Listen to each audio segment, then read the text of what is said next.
Meu nome é Paulina, tenho 31 anos, e sou casada com William há 6 anos. Vivemos bem. Ele ganha direitinho no escritório onde trabalha, e eu tenho um emprego estável de meio período numa empresa de TI. Meus pais são, como se diz, bem de vida.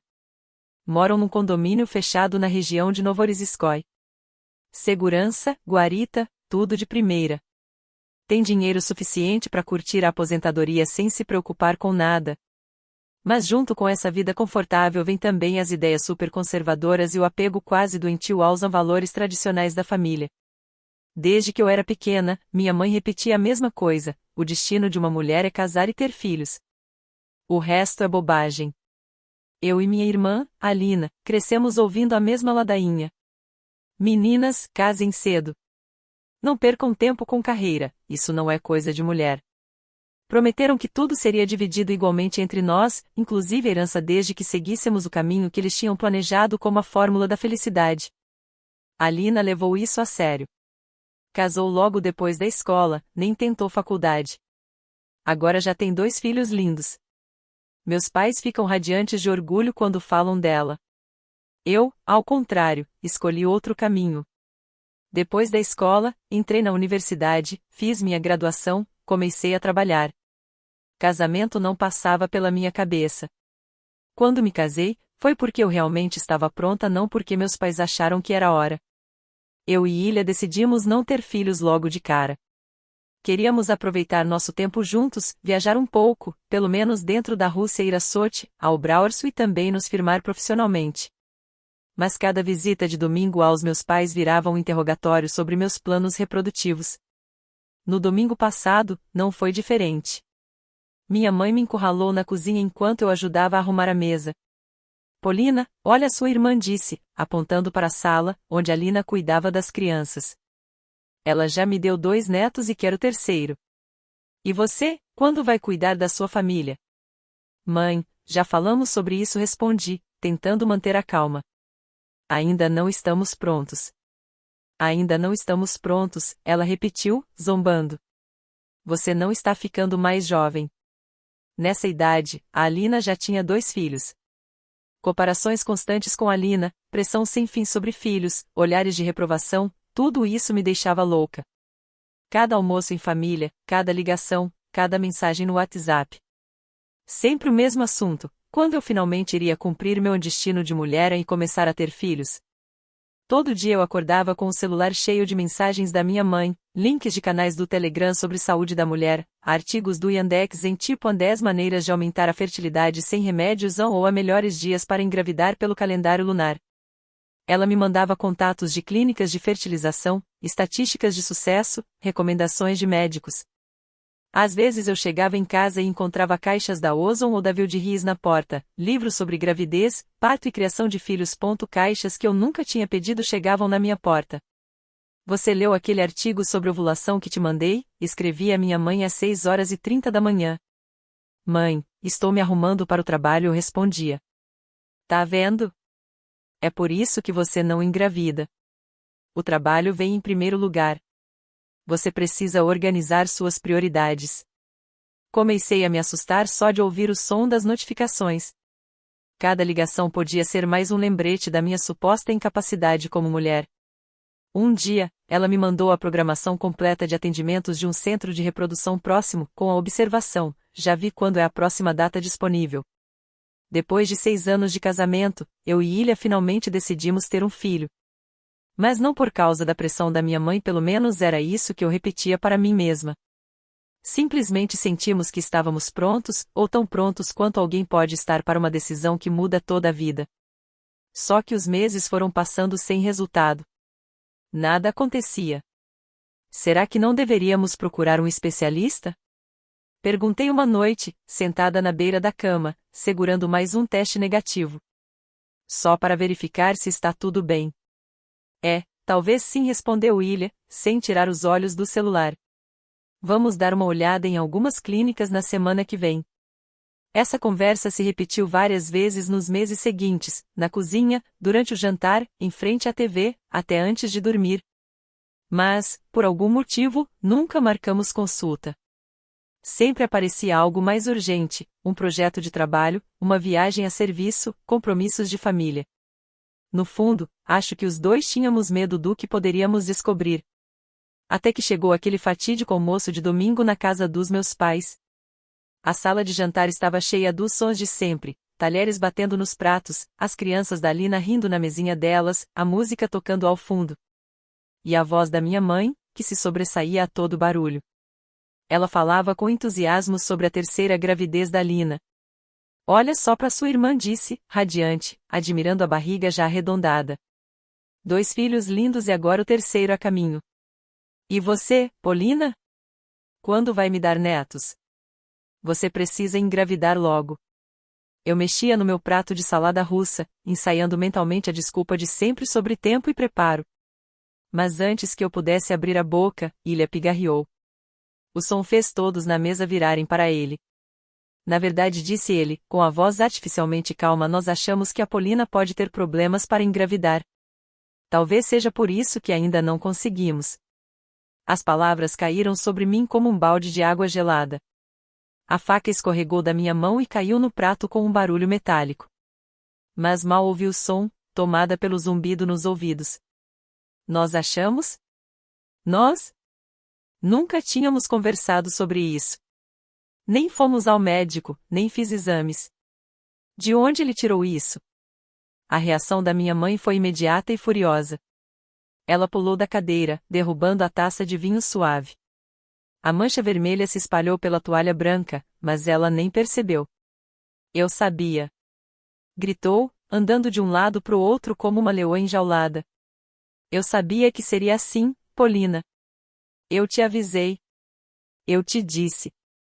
Fiquei imóvel, agarrada à beira da mesa, enquanto ela despejava sua fúria. O rosto vermelho, a saliva voando enquanto gritava. É isso que acontece quando você deixa tudo para depois. Eu te dizia, tenha filhos enquanto é jovem. Mas não, a carreira era mais importante. Agora olha só, passou dos 30 e está estéril. Mãe, para com isso. Consegui murmurar, mas ela já não me ouvia. Você devia ter ido ao médico há muito tempo, começado o tratamento enquanto ainda tinha chance. Ela se apoiou no encosto da cadeira. Agora já é tarde. Você está velha demais, Polina. Velha demais. Eu não acreditava no que ouvia. Minha própria mãe falando comigo nesse tom. Mas ela não tinha terminado. Inclinou-se sobre a mesa, os olhos cheios de loucura. E mesmo que, por algum milagre, você engravide. Sussurrou, ela vai acabar parindo um monstrinho. É isso que acontece quando as mulheres deixam para ter filhos com os cabelos já ficando brancos. Algo quebrou dentro de mim. Levantei tão bruscamente que a cadeira caiu com estrondo. Eu mesma vou decidir quando e se vou ter filhos. Gritei. Essa é a minha vida, não a sua. Foi então que ela lançou a bomba. Ah, você mesma vai decidir? O riso dela era cruel, cortante. Pois bem, eu e seu pai também decidimos. Toda a herança vai ficar com a Lina. Nada de divisão igual, como havíamos planejado. Virei-me para minha irmã. A Lina acariciava a barriga de grávida, radiante de satisfação. Nem se deu ao trabalho de fingir surpresa ou mostrar um mínimo de compaixão. Você nem precisa de dinheiro, continuou minha mãe, num tom de deboche. Para que gastaria? Você não tem filhos, não tem família para sustentar. Já a Lina, sim. 3 crianças para criar. Ela precisa de estabilidade financeira. Ela merece. A sala começou a girar diante dos meus olhos. Todos esses anos de promessas de igualdade entre nós? Tudo mentira. Ou melhor, tudo sempre condicionado a eu seguir o roteiro que meus pais tinham escrito para mim: 3 filhos, família grande. 3 filhos que precisam ser alimentados e criados. Ainda berrava minha mãe, apontando para Lina. 3 filhos que vão continuar nosso sobrenome e precisam de futuro garantido. E você? O que você tem? Nada. Nem filhos, nem herança. Nada. Olhei ao redor da mesa. Minha irmã satisfeita, minha mãe furiosa, meu pai em silêncio, encarando o prato como se nada fosse com ele, e meu marido, que tinha acabado de me trair da forma mais vil. Essas pessoas, que supostamente me amavam, haviam conspirado contra mim, usando minha suposta infertilidade nunca sequer confirmada por médicos como desculpa para me deixar sem nada. Os meses depois daquela catástrofe passaram em silêncio absoluto. Nenhuma ligação da minha mãe, nenhuma mensagem da Lina, nenhum almoço de domingo com os pais. O silêncio deveria trazer paz, mas pesava sobre mim como a calmaria antes de uma tempestade. Achei que pelo menos o William ficaria do meu lado. Afinal, éramos parceiros, deveríamos enfrentar juntos a reprovação da minha família. Mas ele nem sequer se desculpou pelo que disse sobre minha suposta infertilidade. Uma noite, depois do jantar no nosso pequeno apartamento alugado em Marino 38 metros quadrados numa velha construção, decidi que era hora de falar às claras. Acho que a gente devia, sim, procurar um centro de reprodução. Não pelos meus pais falei, olhando firme para ele. Mas por nós. A gente precisa saber se realmente há algum problema. Ilha largou o garfo e ficou encarando o prato. Parecia que uma eternidade tinha passado até que levantasse os olhos. E quando levantou, havia uma frieza neles que eu nunca tinha visto. Eu não quero fazer exame nenhum, disse, direto. Aliás, não quero mais ter filhos com você. As palavras me atingiram como um tapa. Você provavelmente não é capaz de engravidar, continuou ele num tom casual, como se comentasse a previsão do tempo. Tenho certeza de que o problema não é comigo. Senti que estava me afogando. Como você pode falar isso? Murmurei. Nem sequer fizemos exames. Você não entende, Paulina? Ele me interrompeu, apontando ao redor da nossa kitnet. Mesmo que, por algum milagre, você engravide, onde vamos criar essa criança? Nessa espelunca? Soltou uma risada amarga. Nós devíamos ter o seu dinheiro da herança, comprar um apartamento de verdade, talvez até um sobrado, dar ao filho uma vida decente. Mas agora? Agora não temos nada. A ficha caiu. Todos aqueles anos de jantares de domingo, de aguentar os sermões da minha mãe, de esperar a hora certa para ter filhos, não tinham sido apoio à minha escolha. Ele estava só esperando a herança, contando com o dinheiro dos meus pais para construir o nosso futuro. Então era isso, falei, mas minha voz parecia de outra pessoa. A herança. É por isso que você contou a eles que eu era estéril? Ele se levantou, e a cadeira rangeu alto contra o piso. Eu cansei, Paulina. Cansei dos dramas com a sua família, da pressão por filhos, dessa incerteza sem fim. Estou exausto. Eu vou embora. Foi assim. Na nossa pequena cozinha, com a pia cheia de louça, meu marido, depois de 6 anos de casamento, anunciou que estava me deixando. Não porque o amor tivesse acabado, mas porque o dinheiro dos meus pais já não fazia parte da equação. O primeiro mês depois da partida de Ilha foi o mais sombrio da minha vida.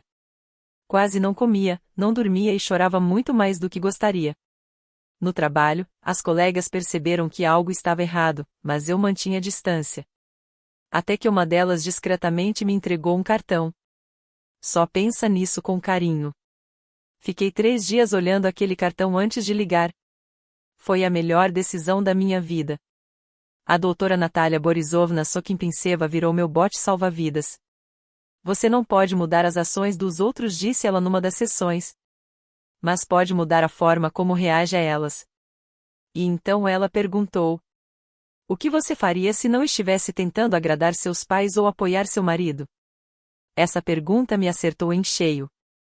Eu tinha passado tantos anos equilibrando as expectativas dos outros que tinha perdido de vista os meus próprios sonhos.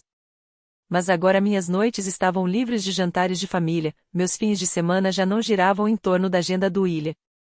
De repente, eu tinha tempo. E mergulhei no trabalho com uma energia nova.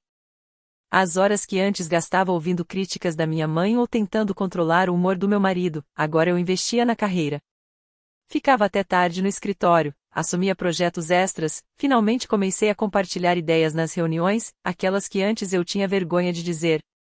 Até que um dia o chefe, André Valerievich, me chamou à sala dele. Paulina, venho observando o seu trabalho nos últimos tempos. Disse ele. Você realmente cresceu. O que acha de liderar a nova linha de produtos? Disse meu chefe. Assim minha carreira decolou. A promoção veio com um aumento generoso. De repente, eu tomava decisões, liderava equipe, tocava projetos. Meu salário subiu de 330 para 480 mil. 2 anos passaram voando. Trabalhei como nunca, economizei e, enfim, comprei o apartamento dos meus sonhos, 3 quartos em Amovniki, vista para o Jardim Escuchne, cozinha integrada à sala, janelas do chão ao teto. Tudo o que sempre quis, mas diziam que só seria possível com dinheiro de marido ou herança dos pais. Um dia, estava no meu home office revisando relatórios trimestrais quando o telefone tocou. Na tela, mamãe. Pensei em não atender, mas algo me fez clicar em aceitar. Polina, a voz dela soava hesitante, nada parecida com a de sempre. A tia Larissa me contou que você está indo bem. Disseram que agora é chefona, e que comprou um apartamento luxuoso. No tom dela havia uma mistura de surpresa e inveja.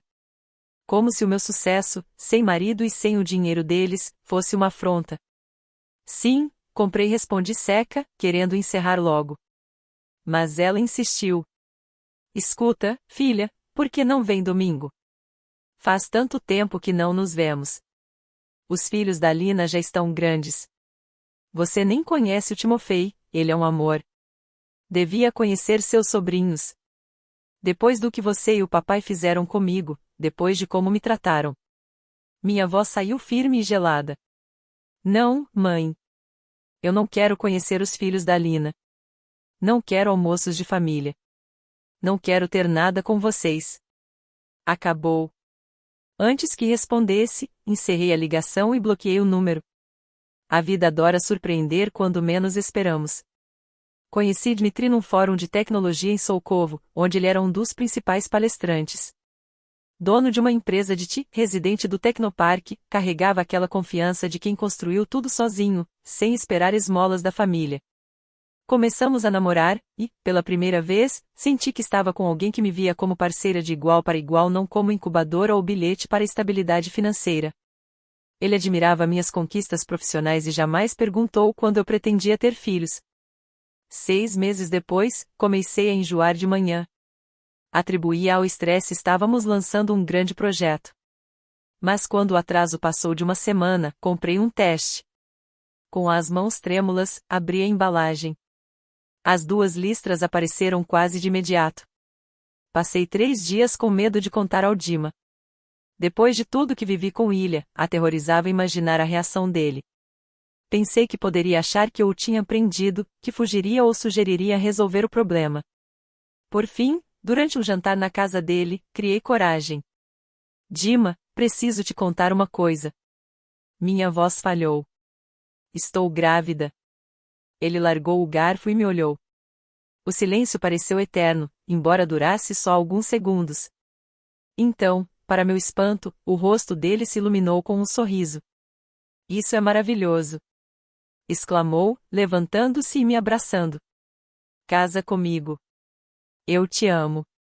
Quero viver a vida ao seu lado. E agora vamos ter um filho, é perfeito. Casamos uma semana depois, com o pedido feito pelo portal do governo e a cerimônia no cartório da Krasnaya Presne. Só nós 2, o registrador e 2 colegas como testemunhas. Sem banquete, sem dramas familiares, sem minha mãe tentando controlar cada detalhe.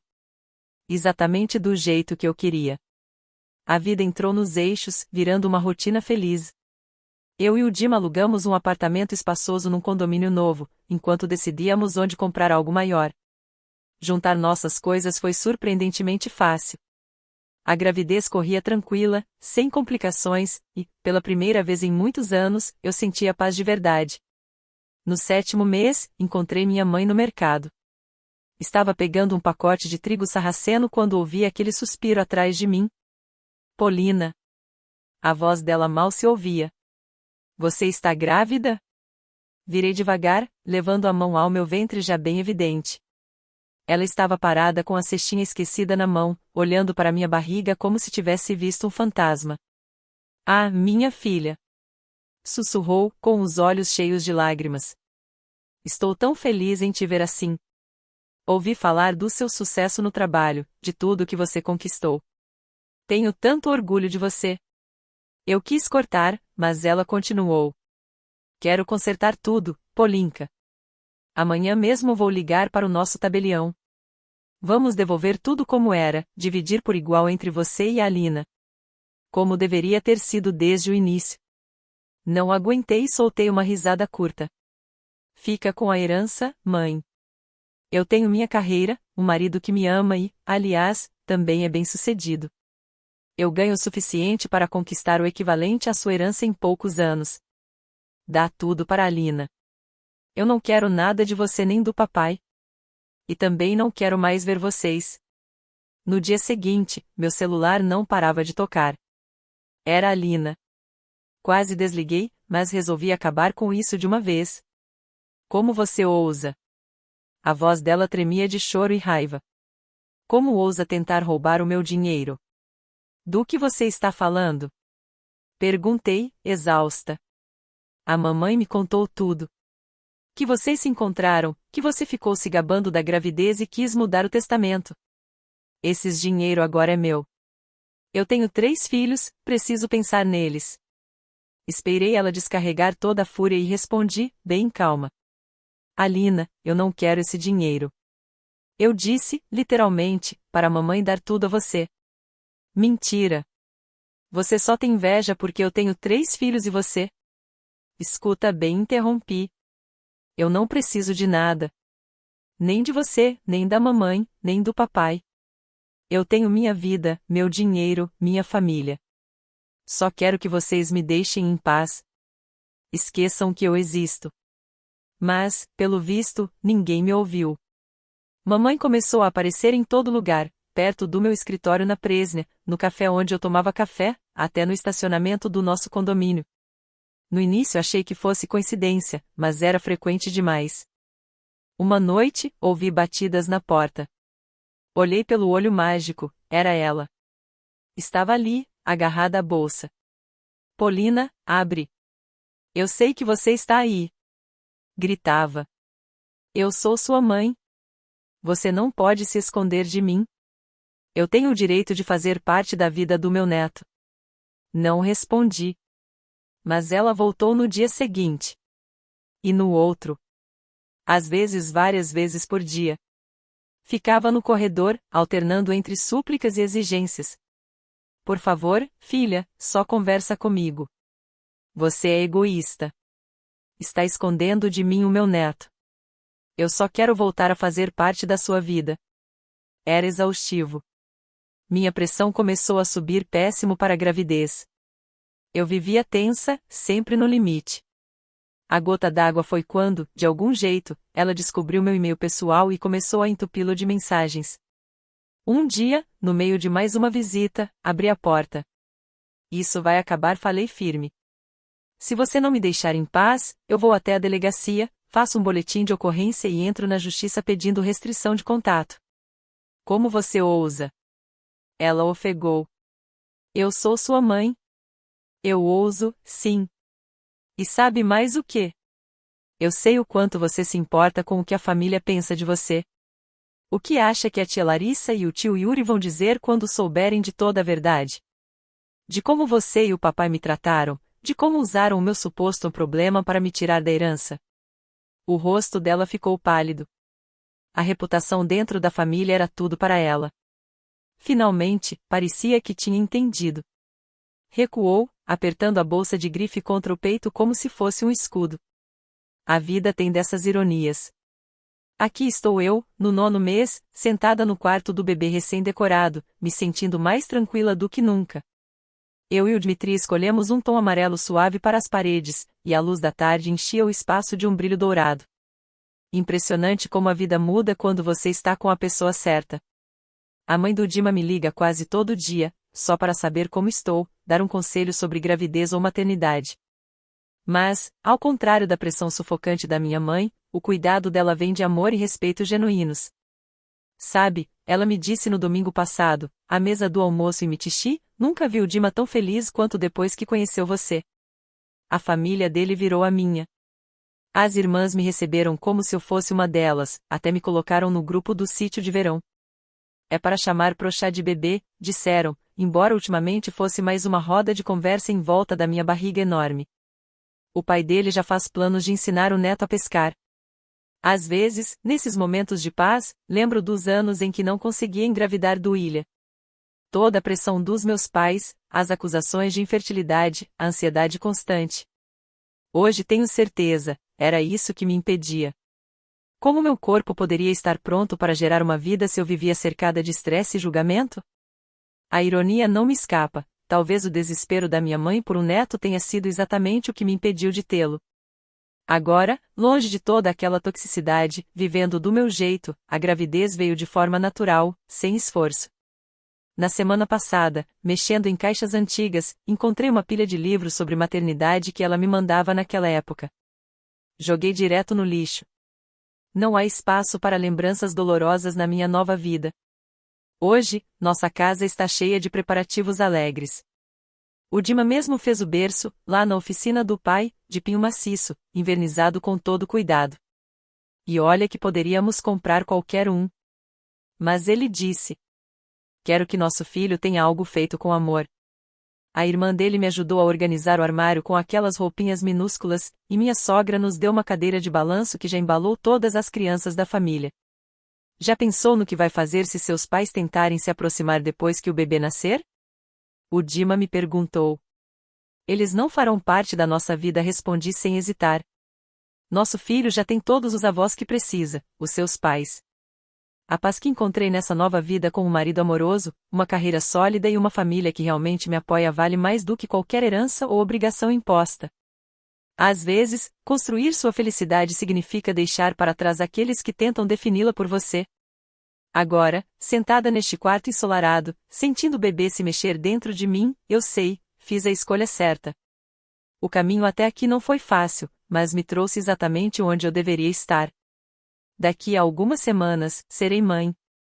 E já sei que tipo de mãe quero ser, aquela que apoia, e não sufoca, que ama sem condições, e não por interesse, que celebra as escolhas do filho, em vez de tentar controlá-las.